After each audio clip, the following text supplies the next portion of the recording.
You can't have a community like this and not have access to great medical care.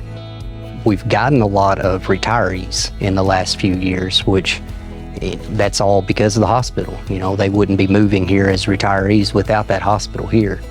I think all of us were kind of set in our ways a little bit. We were just accustomed to transferring a certain type patient with a certain diagnosis, and it allowed us to step back and say, hey, we can keep some of those patients here. And it was kind of an eye-opener for us. I think it came to a cardiology diagnosis of atrial fib with rapid ventricular response. Those patients typically are on a cardizem drip and require ICU care, and it allowed us to keep those patients here with the consultation of a pulmonologist or a cardiologist to help us keep that patient. Oftentimes those patients have breathing problems such as COPD, and allowed us to keep a patient with COPD here that we normally would have to ship off to a higher level of care.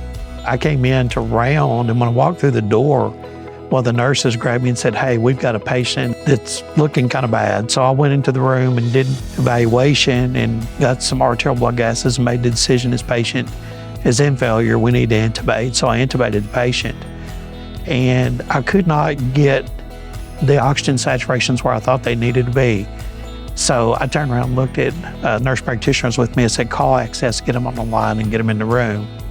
We have a newer vent that gave us the ability to go in and change some settings that we otherwise wouldn't be able to do with the older ventilator that we had.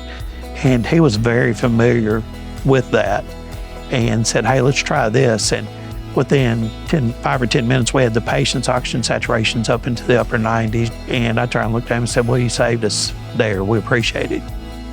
Whenever we started using the Access Physicians program, we realized, pretty quick, they were there, they did their exam, and you would pull the patient's chart up, there would already be a note in the chart and orders in, which we weren't used to. They were actively involved in managing the patient instead of just saying, hey, I'll do this and kind of do a curbside consult. They were actively involved in managing the patient and would contact us. We were visiting with the docs and getting their opinion about the patient, and even to the point where they were telling us, hey, this patient's ready to be discharged. I think you can let him go.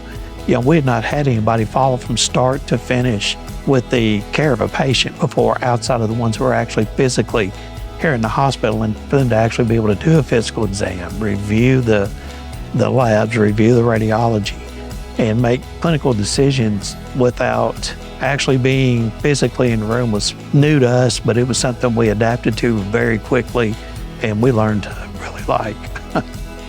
You want the safe lifestyle of living in a small town and knowing your neighbors and getting to know everybody in the community. And when you give them the opportunity to live in a place like that, but still have access to the same type of medical care that you would in a larger city, you're going to get people to move.